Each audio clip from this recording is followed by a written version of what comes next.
en Finnie. Dit is wonderlik vanmôre om weer saam met mede-gelowiges in Christus hier saam te vergader. Is die klank hard genoeg? Maar sê asseblief, is dit te sag raak of te hard werk? Lig net jou hand op sodat ons dit kan verstel. Ons tema vandag, as ons 'n tema kon gee, sou ons 'n tema gee wat sê net te laat. Net te laat. En hierdie is natuurlik 'n groot gedagte as ons praat oor net te laat. En dis die begeerte van my hart. Ons wil net kyk of dis die begeerte van my hart dat die Here vandag deur sy Gees en deur sy almag en deur sy genade verhoed dat elkeen van u wat hier sit ontdek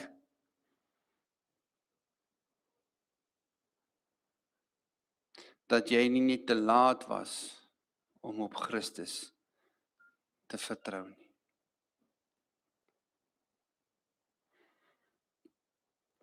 Geliefde in Christus, daar is sekere dinge in hierdie lewe wat ons net te laat doen. Net 'n teleurstelling. Jy is net te laat vir jou vlug. Of jy's net te laat vir die trein. Of jy is net te laat vir die bus. Of jy is net te laat vir 'n belangrike afspraak. En jy verloor 'n geleentheid omdat jy net te laat is. Ek dink ons almal kan ons vereenselwig met dit. Maar Jesus self kom vertel vir ons vandag deur die Heilige Gees van 'n mens vir wie dit ook net te laat was.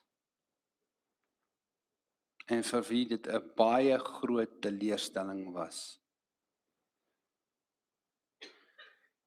En dit is 'n ewige werklikheid. Ons het 'n mediese noodgeval daar agter, maar ek vra dat u sal luister na dit. Hoef nie bekommerd te wees nie, daar's bekwame mense wat dit sal hanteer. Dat dit nie ons aandag aftrek vir wat die Here vandag vir ons wil sê nie. Die Here het ook bekwame mense gegee om sulke gevalle te hanteer. So jy hoef regtig nie bekommerd te wees nie. Daar's mense wat weet wat hulle doen daar agter. Sou jy dalk 'n ongemaklikheid optel vanoggend, wees gerus.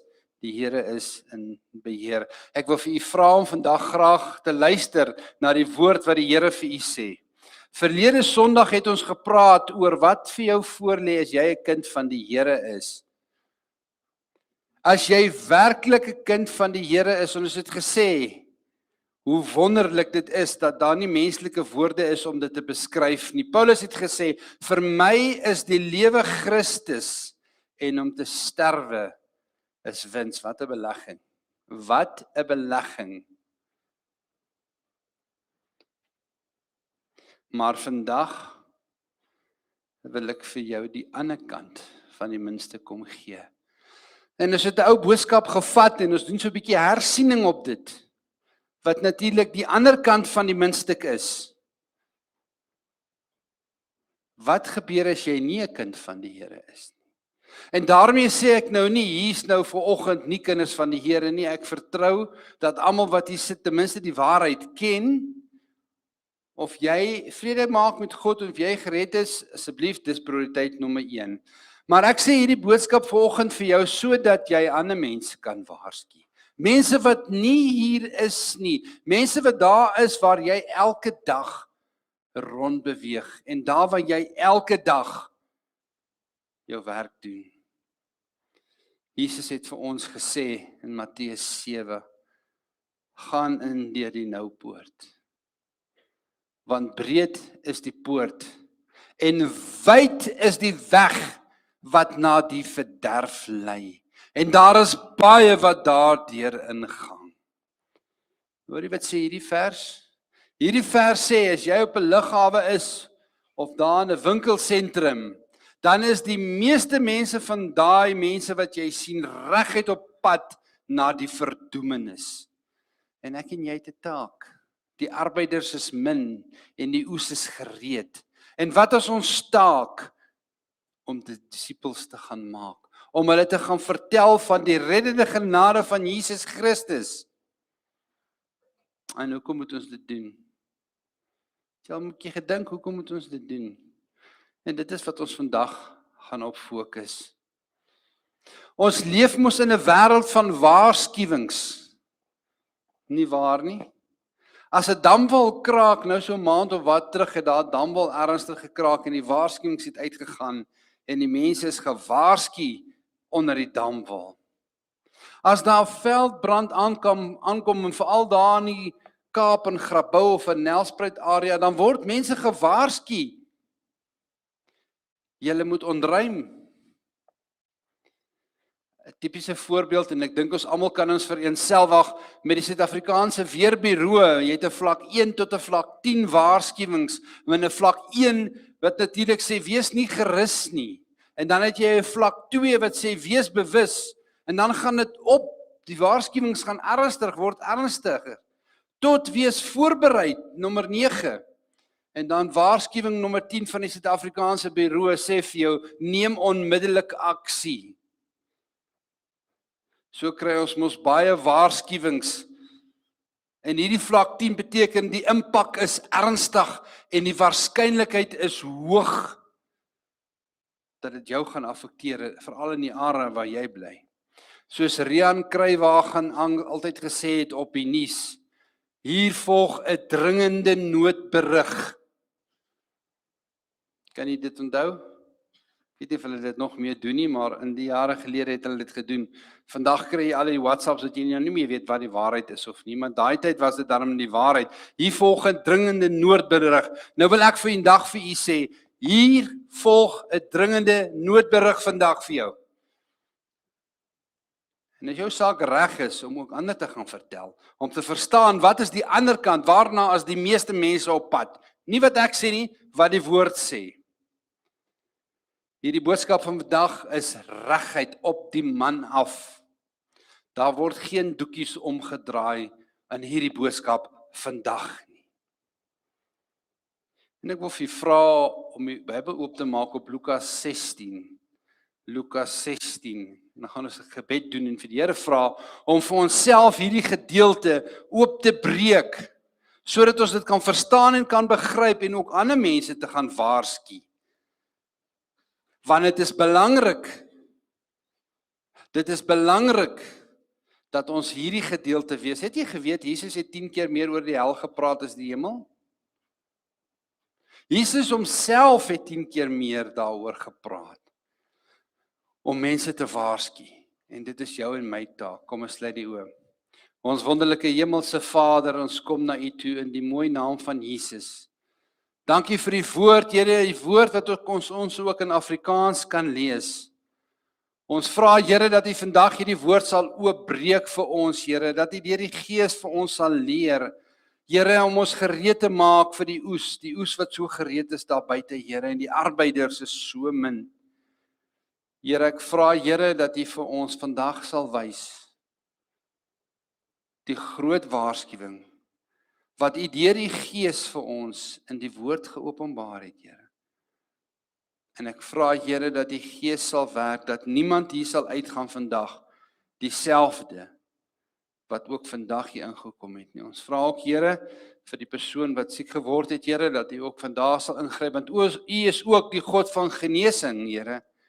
En ons vra, Here, dat u ook sal ingryp, Here, en ook die persoon sal aanraak in die gees, siel en liggaam. In die wonderlike naam van Jesus. Amen. Ons gaan 'n gedeelte lees in Lukas 16 vanaf vers 19 vandag. Voor ons lees, wil ek net weer, en hierdie is 'n hersieningspreek, net weer vir u noem dat die opskrifte in die Bybel nie deur God geïnspireer is, nie deur die Heilige Gees geïnspireer is nie. Wat gebeur het met die vertalingsjare, het die vertalers en die skrywers natuurlike opskrif geskryf waaroor die boodskap gaan. Maar die opskrif op sigself is nie in die oorspronklike geskrifte nie, en dit is daarom nie deur God geïnspireer nie. Ons Bybel sê dan, dit is die gelykenis van die ryk man en Lazarus. Geliefdes, hierdie is wel nie 'n gelykenis nie, want daar is geen gelykenis in die Bybel waar daar name genoem word nie, in die eerste plek. En in die tweede plek, word niks met niks vergelyk in die volgende gedeelte nie. Daar's niks wat niks vergelyk word nie, soos 'n gelykenis nie. En in die derde plek staan daar was. Hierdie is 'n werklike verhaal. Selfs as jy gaan na die King James toe, dan sal jy sien daar staan nie 'n gelykenis nie. Daar staan, dis die verhaal.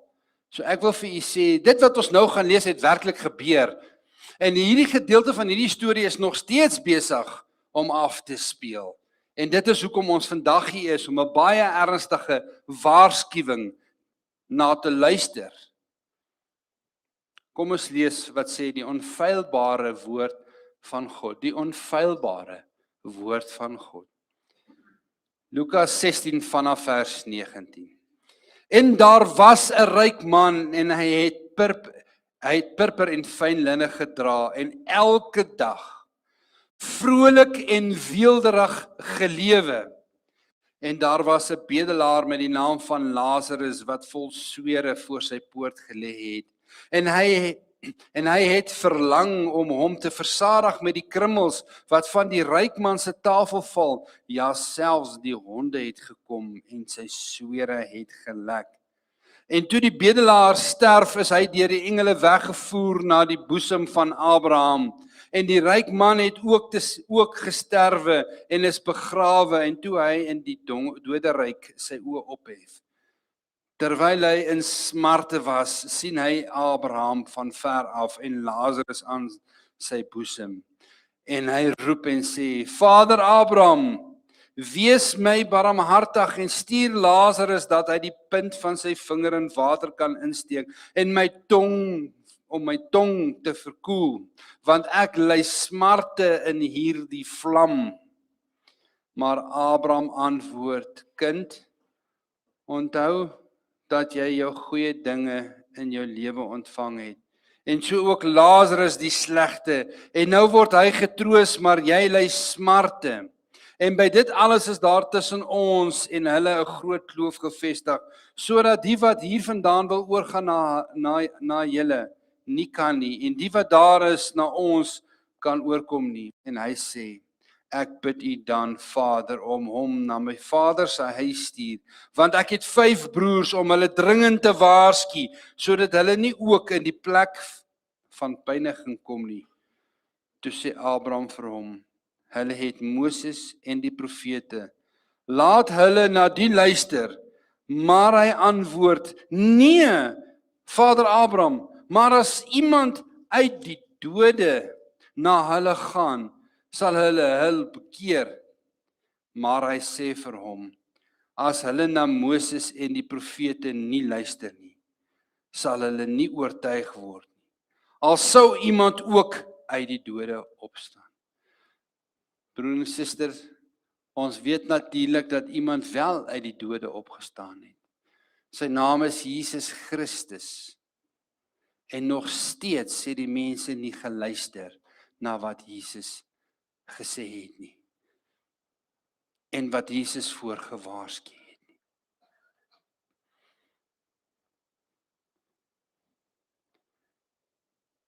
So hierdie boodskap van ons is vir ons vandag as 'n feit deurgegee. Nou teologies natuurlik kan ons 'n verskil maak tussen die doderyk en die poel van vuur en dit waar daar vandag ook bose engele bose demone vasgevang is, erger as die wat op die aarde is. Te aggressief, te erg wat die Here hulle toegesluit het.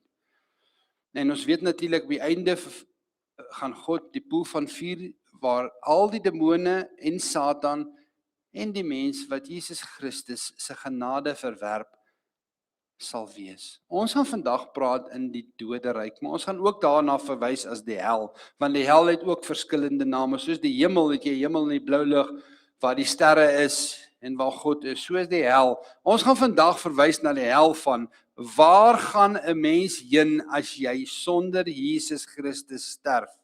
En wat gaan jy beleef, en wat is die waarskuwing? So teologiese onderskeid, maar vandag, as ons nou praat van die hel, praat ons nou van die doderyk, die middelpunt van die aarde, wat ook gesê het, Jesus het neergedaal na die doderyk. Ons gaan praat van daai gedeelte, van die doderyk, wat 'n voorportaal is natuurlik vir die uiteindelike poel van vuur. En as ons hierdie gedeelte bestudeer wat ons nou gelees het, vind ons 'n man wat in sy lewe vrolik was. 'n Man wat die genietinge van hierdie lewe in hierdie wêreld in die palm van sy hand gehou het. Hierdie man het vrolik gelewe, dit staan daar geskryf. Hy het weelderig gelewe. Hy het alles gehad wat sy hart begeer. Maar jy sien, daar is een ding wat hierdie man kort gekom het. Een ding, en dit is die ewige lewe. Alhoewel hy in hierdie lewe alles gehad het wat hy wou gehad het en bereik het. Alhoewel hierdie man 'n stewige bankbalans gehad het, want hy was 'n ryk man. En hy het eiendomme gehad. Lazarus het by sy poort van sy huis gelê. Jy sien, hierdie man het ook 'n adres op die regte plek gehad, daai tyd al. Baie van ons vandag ook. En hierdie man wat ons van gelees het, was aansienlik en 'n suksesvolle sakeman. En heel waarskynlik was hierdie man 'n fantastiese huweliksmaat ook nog gewees. 'n Voorbeeldige man van hierdie wêreld en van die samelewing. En sy kinders was seker trots op hom gewees, dat hy so vooruit gegaan het in die lewe, en so sukses gemaak het met sy lewe hier op aarde. As hy vandag geleef het, sal sy naam dalk in die koerante gewees het, of op News 24, of sy foto sal dalk op die voorblad gewees het van die Financial Times, want hierdie man was 'n gesiene sakeman, soos wat jy vandag gesiene sakemanne sien op die voorblad van finansiële tydskrifte. Maar ten spyte van al hierdie dinge, het hierdie man net een ding kort gekom. En dit was, of dit is, die ewige lewe. Want Matteus 16 vers 26 sê vir ons, wat sal dit 'n mens baat as hy die hele wêreld wen, maar aan sy siel skade ly?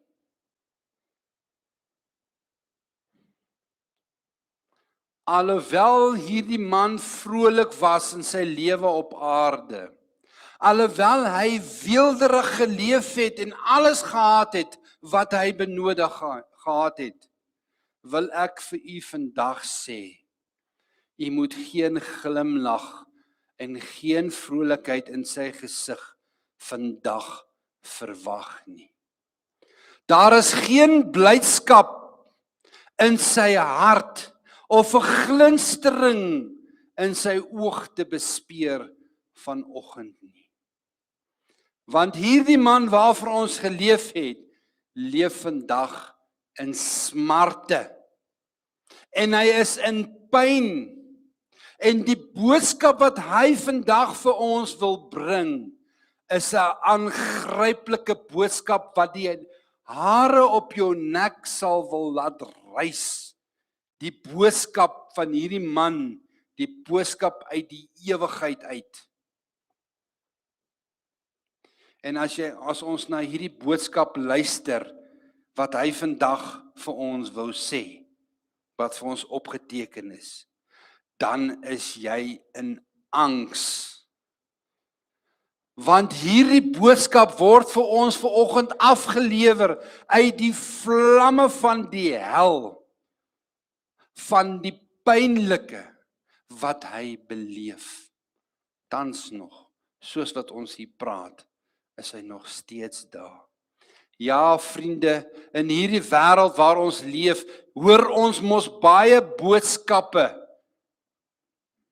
Ons hoor vele boodskappe, ons hoor dit van kansels af, ons hoor dit in die kerke, ons hoor dit op manne en vroue kampe, ons hoor by baie plekke ware boodskappe wat uitgaan. Jy hoor boodskappe en jy lees boodskappe op die internet en op YouTube en op Facebook en mense stuur vir mekaar boodskappe in en dit is goed en dit is reg. Daar's nie fout daarmee, mis dit nie teenstrydig is met die woord nie. Daar's nie fout daarmee nie en ons moedig mekaar aan om daarna te luister. Maar vanoggend se boodskap is anders. Jy sien, vanoggend se boodskap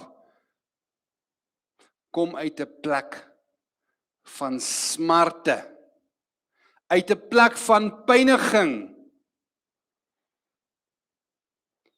En daar is 'n boodskap in vanoggend wat anders is.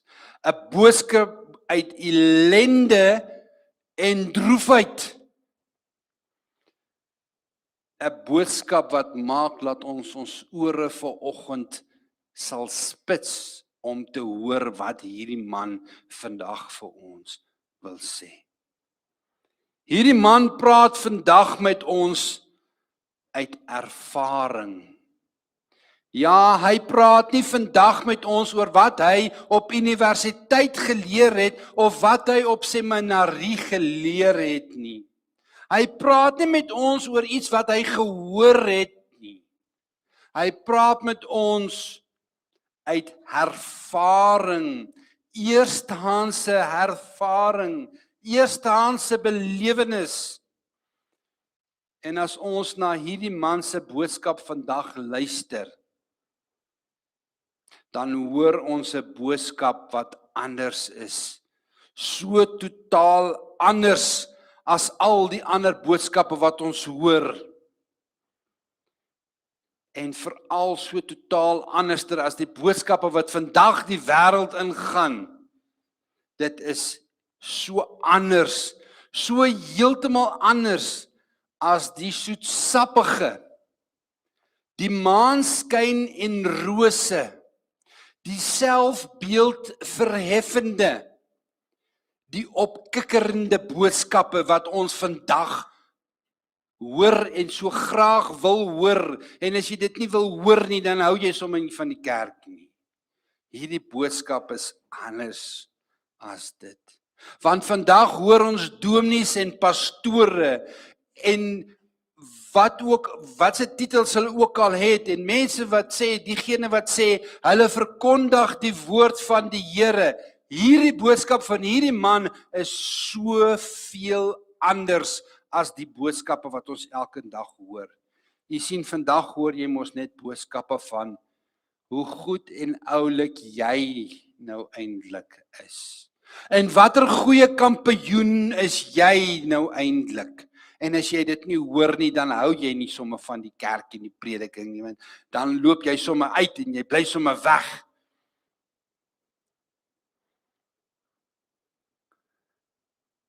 En jy sien, boodskappe wat jy wil hoor is mos om jou eie self so bietjie op te lig, sodat jy net so bietjie beter oor jouself kan voel. Maar as ons vanoggend stil word,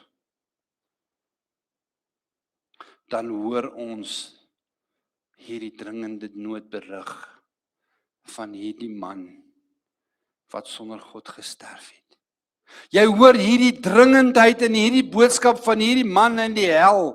En as jy stil word en al die gewoel en al die geknars van die tande en al die smarte en al die liggaamlike behoeftes wat hierdie man ook ervaar, soos wat vers 24 vir ons sê, wat hy sê, Vader stuur vir Lazarus, dat hy net die punt van sy vinger in water te druk om my tong te kom verkoel.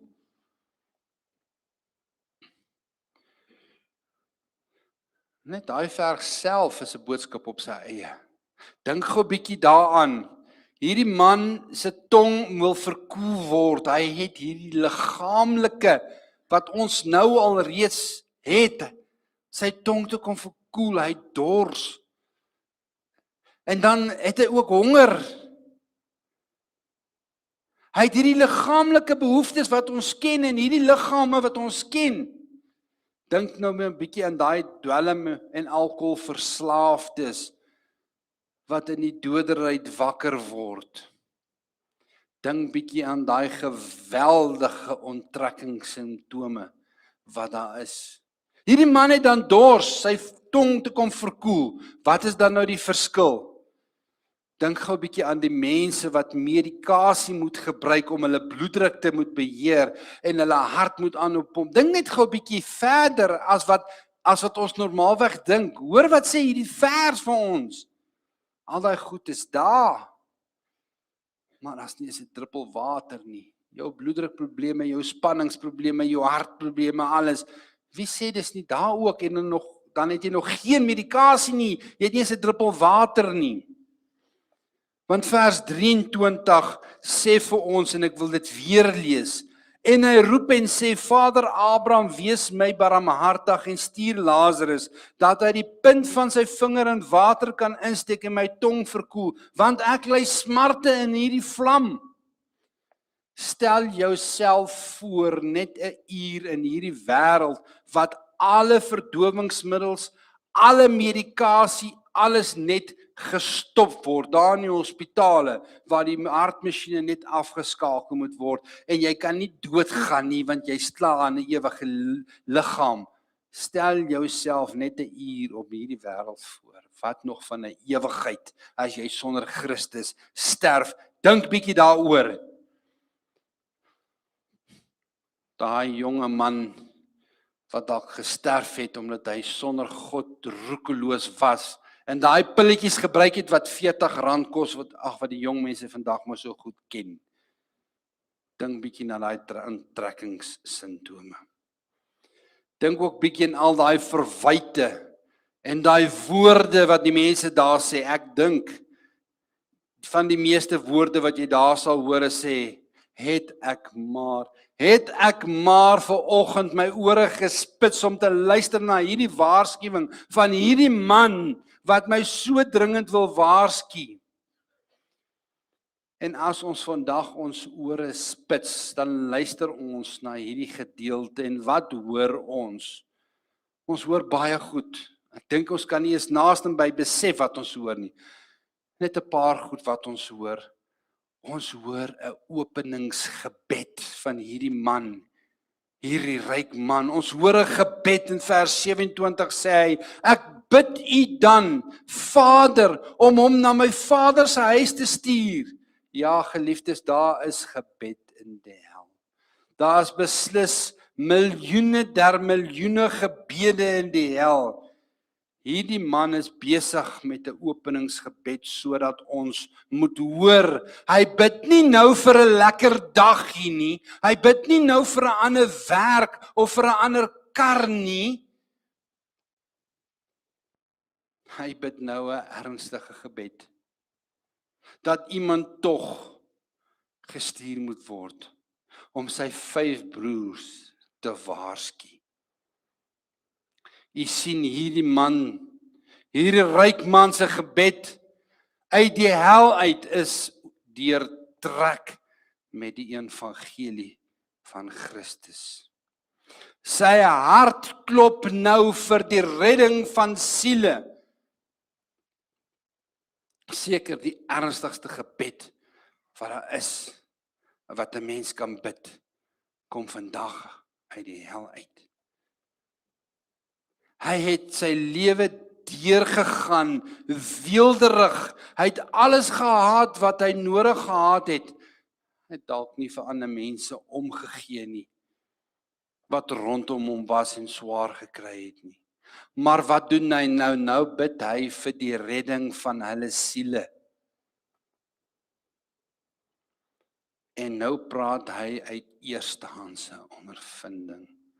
Nou bid hy 'n evangeliegebed. Ja, my vriende, daar is iets soos gebed in die hel, volgens die gedeelte wat ons gelees het. Hy bid die evangeliegebed. Die geharde sondaar bid nou soos 'n swakkeling, soos 'n klein kindjie bid hy nou. Daai ateïs wat God nie geglo het nie. Hy roep nou na God aan. Hy is nou gestroop van al sy slim redenasies, van al sy redes wat hy elke dag so gevoer het in hierdie wêreld om sonde te regverdig. Al die debatte of abortus nou verkeerd is of nie is gestroop. Al die debatte oor met die geselfde huwelike in te tree is nou gestroop. Hulle weet nou wat is die waarheid.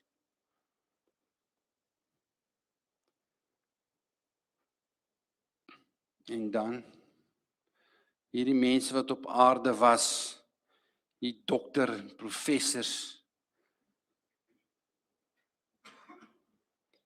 wat vir mense altyd gesê het, wie dink hy is om nou vir ander mense te preek?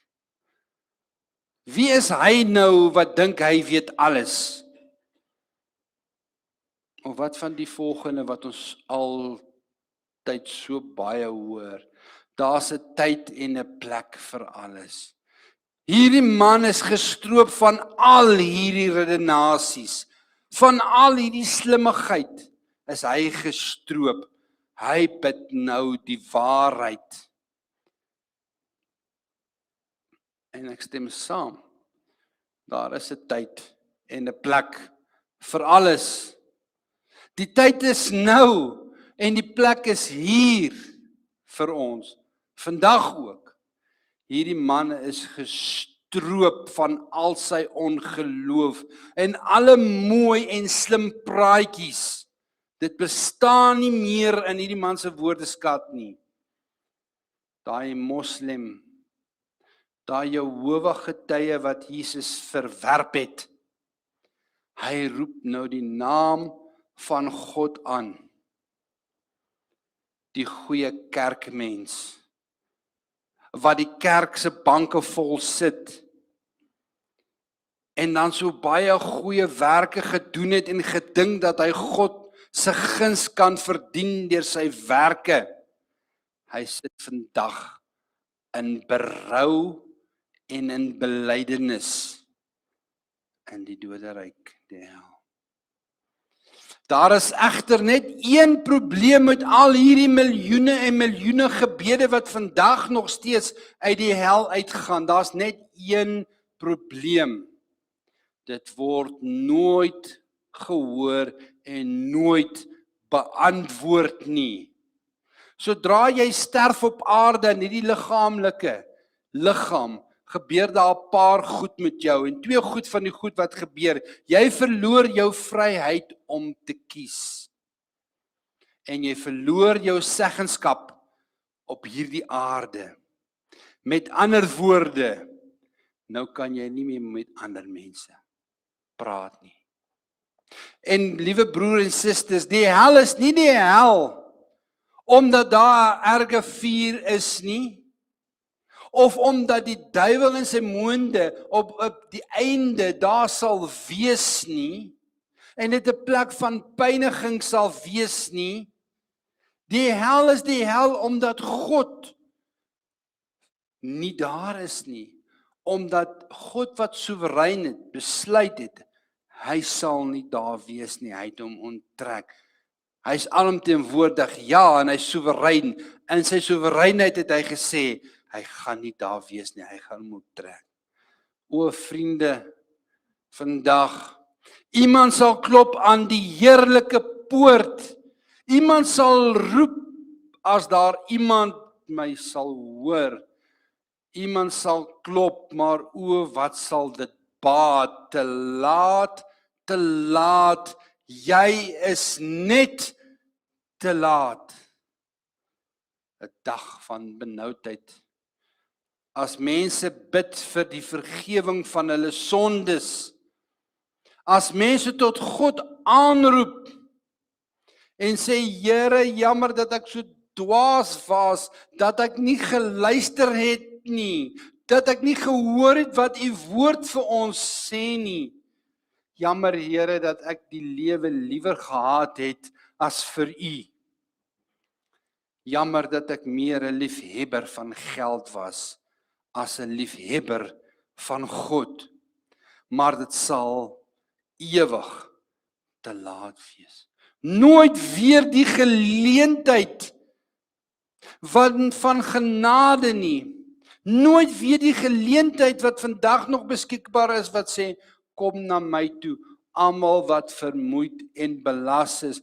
Kom na my toe, ek sal julle rus gee. Nee vriende, nooit weer hierdie uitnodiging nie. Al bid julle, al pleit hulle, al smeek hulle, nooit weer hierdie geleentheid nie. Ja vriende, hierdie gebed gaan ook uit dat ander gered word. Het jy opgelet in hierdie openingsgebed van hierdie ryk man, dat hy ook gebid het ten behoede van sy 5 broers?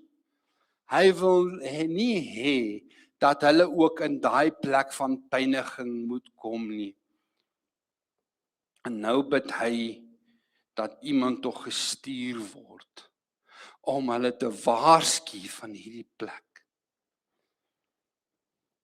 En weet u wat bid hierdie man eintlik? Vandag nog, weet u wat bid hy eintlik?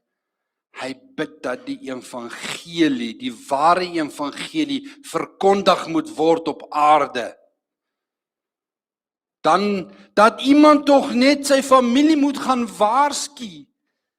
Ek vra jou my vriend en vriendin, oom Tannie, is daar nie dalk iemand wat jou ken vanoggend in die doderyk, wat smeek, Vader, stuur net asseblief iemand na Jannie toe, en na Sannie toe, en na Koos toe, en na Dries toe, om hulle dringend te waarsku dat hulle nie ook in hierdie plek moet wees nie.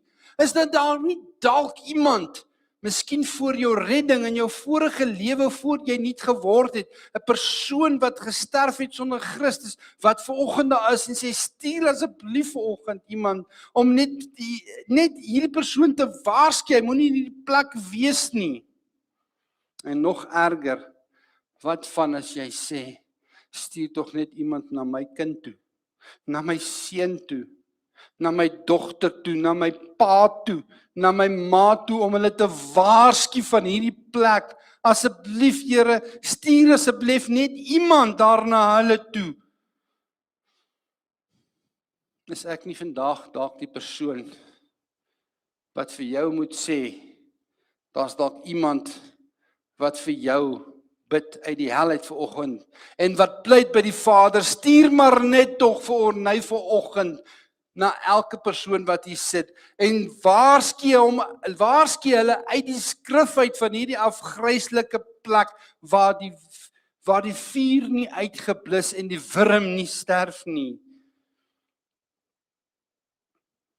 En dan kom die antwoord in vers 21, maar hulle het Moses en die profete. Dis die antwoord wat hy kry. En wat beteken dit? Dit beteken hulle die Bybel. Daar word verwys na Moses en die profete, na die eerste 5 boeke van die Ou Testament, die Torah of die Pentateeg, wat bekend was in daai jaar, en natuurlik het ons nog die hele Nuwe Testament, wat dit soveel beter vir ons maak. En as hulle na Moses en die profete, Met ander woorde, as hulle na die Bybel en die geskrifte en na die domies en die pastore en die wat die ware boodskap bring nie luister nie, sal hulle nie tot bekere kom nie, al sou iemand uit die dode opstaan. Het jy ook gesien, hier is 'n waarskuwende inleiding. In vers 28 sê om hulle dringend te waarsku. Nou, as jy nou op universiteit is of 'n seminarie en jy moet nou 'n praatjie gee of 'n preek gee by 'n seminarie, word jy geleer om 'n inleiding te gee, om almal eers op dieselfde bladsy te kry, 'n opening en 'n afsluiting. Maar let op na hierdie man wat hierdie boodskap bring. Hy begin nie met 'n opening soos wat ons geleer het op universiteit nie.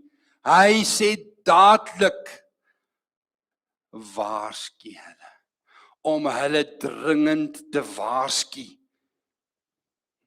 En ek is seker hierdie man kon nog vir jou baie teksverse aanhaal. En hy kan vir jou baie geskrifte aanhaal. Hy kan dalk sê, soos wat Lukas 12 vers 15 sê, maar ek sal julle wys wie julle moet vrees. Vrees hom, wat nadat hy doodgemaak het, magte is om mense in die hel te werp. Ek sê vir julle, vrees hom. Miskien sal daai mense 'n paar verse wil aanhaal, dat ons net moet hoor wat die verse sê vandag. Of soos wat van Matteus 5 vers 29 vers 30, wat sê, as jou regteroog jou laat struikel, ruk dit uit, gooi dit weg, want dit is vir jou beter om die lewe in te gaan sonder dit, as om met 2 oë in hierdie plek te kom. En as jou regterarm jou laat struikel, kap dit af. Want dit is vir jou beter dat jy hierdie lewe verder ingaan met een arm as met jou hele liggaam in die hel. So drasties dat 'n mens die hel moet ontvlug. Waarom? Omdat Jesus liefdevol is. Omdat Jesus vandag vir jou sê, hy is lief vir jou en hy gee om vir jou en hy wil nie hê dat geen mens daarna toe moet gaan nie, maar dat almal gered moet word. Mense sê mos Jesus is liefdevol en dat Jesus nie mense hel toe stuur nie. En dan sê ek, jy is heeltemal reg. Jesus stuur nie mense na die hel toe nie. God stuur nie mense na die hel toe nie. Hy het die hel gemaak vir Satan en sy demone. Maar as hy jou benader met sy reddende genade en jy verwerp dit, dan stuur jy jouself vandag hel toe. Want sy liefde so groot, red my van die dood. Ja, Jesus het my lief. Vir my het hy gesterf en gered van verderf. Jesus se liefde vir ons, sodat ons nie hoef verlore te gaan nie. Dink gou 'n bietjie daaroor. As dit nie vir die hel was nie, hoekom het Jesus aan die kruis gesterf? Waarvan het Jesus jou dan gered? Waarvan moet ons nou vanoggend nou hier sit, as daar nie van so 'n plek is nie? Mense sê ja, mens maak mense bang as jy praat van die hel. Jy moet bang wees. Jy moet bang wees, want wat sal hierdie man vir jou vandag wil sê? Dis tyd om jou saak reg te maak. Soos wat Spreuke 24 vers 11 vir ons duidelik sê, die slimste man wat nog ooit geleef het, Salomo sê vir jou vandag in Spreuke 24 vers 11, red die wat na die dood gesleep word, die wat na die slagbank gaan, keer hulle, stop hulle, doen wat jy moet doen. Red die wat verlore gaan, rig op die wat struikel en bring hulle die liefde van Jesus, en dis jou en my taak vandag. Mense moet gewaarsku word. Mense moet weet van hierdie afgryslike plek, die tweede dood. En die doel van hierdie noodberig vandag is dat jy en ek en die mense met wie ons elke dag te doen het, nie ook eindig in hierdie afskuwelike, gryslike plek nie. Kan jy daardie geleentheid onthou toe jy jou gebrand het met kookolie of dalk met die strykyster of met die manne dalk met die cutting torch so oor die been gebrand het? Kan jy daai oomblik onthou? Nou stel jouself voor wanneer jou hele liggaam in sulke pyn moet wees. En dan het mense al vir my gesê, ek moenie so praat nie, ek maak die mense bang. Jy moet bang wees. Want ons moet 'n vrees vir God hê. Ons moet die waarheid praat. Want as ons dit nie gaan praat nie, gaan die klippe dit uitroep. En wat gaan ons mekaar eendag in die oë moet kyk as ons nie die waarheid gepraat het nie? Hierdie is nie speletjies nie. Dit is nie grappies nie. Dis die mees ernstigste boodskap wat ons ooit kan hoor. Is jou saak reg? Is jou saak reg? Ken hy jou? En onthou net, dis een van hierdie dinge wat daar moeilik menslike woorde aangekoppel kan word. Die ewigheid is nie lank nie. Dis vir ewig. Net die woord lank impliseer dat daar een of ander tyd 'n einde gaan kom. Die ewigheid hou aan vir ewig en vir altyd. Nooit weer gaan jy daaruit kan kom nie. Nooit weer gaan jy 'n get free out of jail kaartjie kan kry nie. Is dit nie dalk die moeite werd om vandag daaraan aandag te gee nie? Verbeel jou net en besef net dat jy dalk 'n miljoen of 'n triljoen jare mense se termes het wat jy vandag se boodskap weer kan luister as jy nie gered is en dit deurdink aan vandag se waarskuwing van hierdie ryk man nie. Jy het 'n miljoene jare om woord vir woord vandag te dink wat vandag vir jou gesê is. Daardie slim dokter en daardie slim professor wat so alles kan uitredeneer in menslike vermoë vandag. Hy sal nie een van sy sienings nou meer kan gee daar nie. Jy sien, hy is nou skoon gestroop van alles wat nie die waarheid is nie, van alle menslike opinies. Gemeente, die ryk man was net te laat. Maar vandag, my liewe vriend, en ek sê dit met alles wat ek het, vandag is hier niemand wat hier sit vir wie dit te laat is nie. Solank jy nog asem het vandag, solank jy nog gesag het op aarde, solank jy nog die vryheid het om te kies, is dit nog nie te laat vir jou nie, daar's nog hoop vir jou, en dis hoekom ons die blye evangelie bring vir jou vandag, en ook dat ons dit vir ander mense moet kan vertel. Christus nooi vandag nog vir jou uit, om sy genade te doen. Al wat jy moet doen is om dit te aanvaar. Jesus se genade is beskikbaar. En moenie dat jou vertel, mense jou vertel, dis net vir sekere mense nie. Die woord sê, dis God se begeerte dat niemand verlore moet gaan nie, maar dat almal tot inkeer sal kom.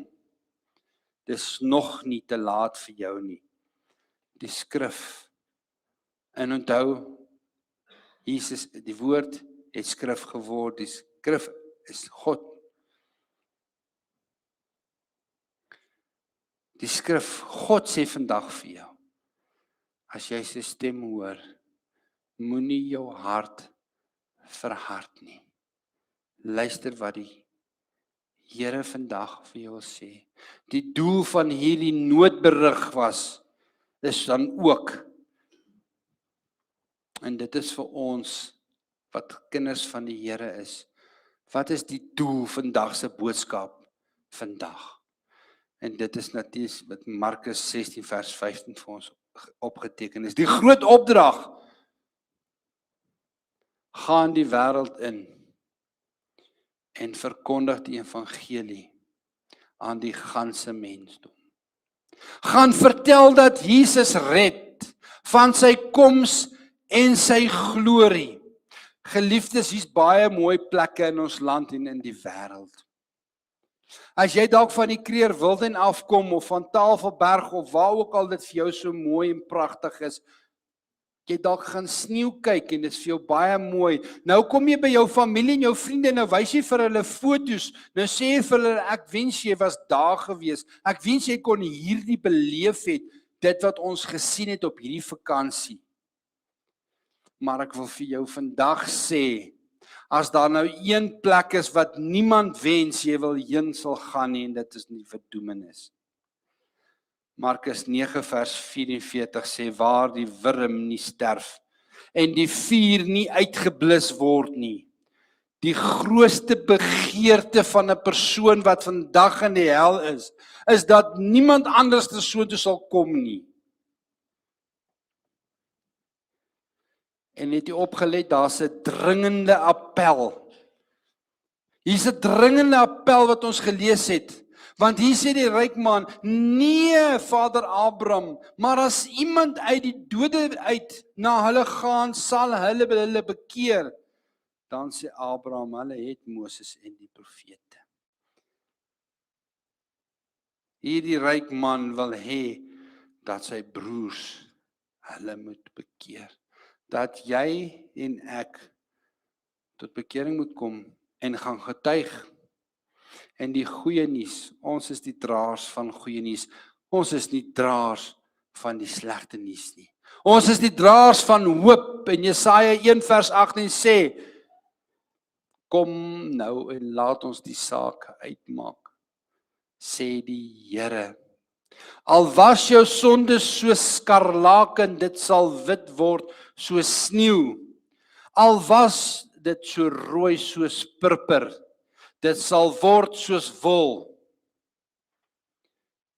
Handelinge 2 vers 38 en Petrus sê vir hulle, bekeer julle en laat elkeen van julle gedoop word in die naam van Jesus Christus tot vergewing van sondes en julle sal die gawe van die Heilige Gees ontvang. Gaan dan heen en maak disippels van alle nasies en doop hulle in die naam van die Vader en die Seun en die Heilige Gees en leer hulle om alles te onderhou wat ek julle beveel het. Op watter pad is jy?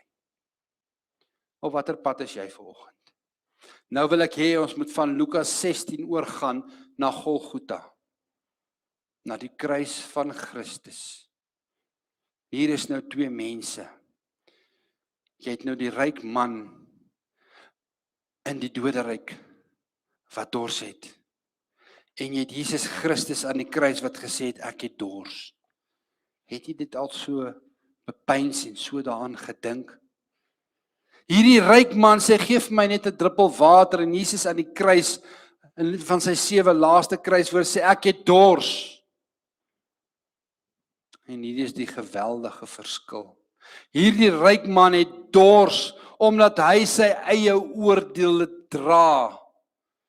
Jesus het dors, omdat hy jou en my sondes dra, omdat hy in jou en my plek gesterf het, omdat dit jy en ek moes gewees het wat daar gehang het, nou het Jesus dors. Toe Jesus die beker by die nagmaal oplig het, hy geweet, hy sou eers 'n ander beker moes drink. Die beker van God se oordeel. Die beker van God se toorn. En hy het gedrink, en hy het die laaste druppel gedrink, dat ek en jy nie in die plek van verdoemenis moet kom. Daarom staan ons vandag hier by die nagmaalstafel, Dis nie 'n beker van oordeel nou meer vir ons nie. Dis 'n beker van genade, omdat Jesus se ons straf vir ons gedra het. Kom vandag om hierdie beker te vat as herdenking van dit wat Jesus vir ons gedoen het.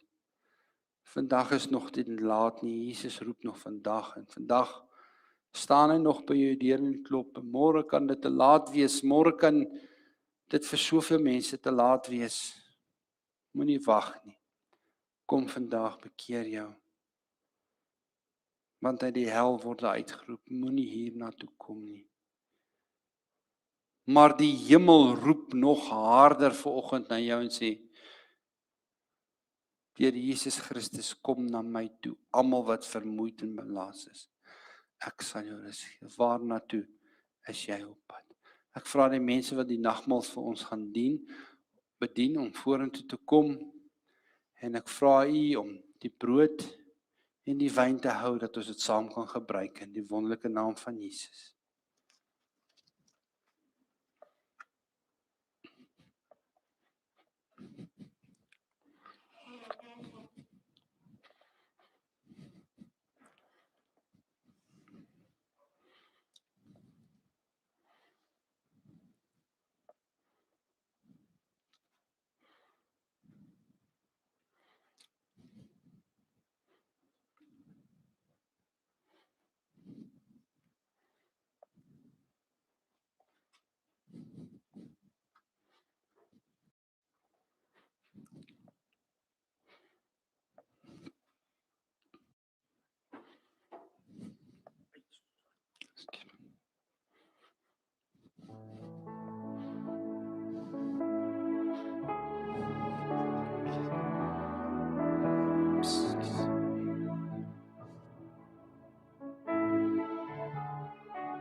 Kom ons sluit die oë. Ons Vader, dankie vir u kruisdood, Here. Dankie dat u liggaam, Here, vir ons gebreek is en dat ons gered is, Here, van die ewige dood. Dankie vir die bloed, Here, wat gevloei het, sodat ons sonde vergewe kan word, Here. Dankie, Here, dat u aan ons gedink het, toe aan die kruis gehang het. Ek vra, Here, dat u deur die Gees, as daar enige iemand wat sy saak nog nie reg is nie, Here, die persoon vandag sal regmaak en nie sal uitstaan. En Here, dat ons sal gaan vertel, Here, dit wat u gedoen het. Die blye boodskap van Jesus Christus en die kruis, van die kruis triomfeer, in Jesus se naam. Amen. Want ek het van die Here ontvang, wat ek ook aan julle oorgelewer het, dat die Here Jesus in die nag waarin hy verraai is, brood geneem het. En nadat hy gedank het, het hy dit gebreek en gesê, neem eet, dit is my liggaam wat vir julle gebreek word, doen dit tot my gedagtenis. Net so ook die beker na die ete, met die woorde, hierdie beker is die Nuwe Testament in my bloed, doen dit so dikwels as julle daaruit drink tot my gedagtenis, want so dikwels as julle hierdie brood eet en hierdie beker drink, verkondig julle die dood van die Here totdat hy kom.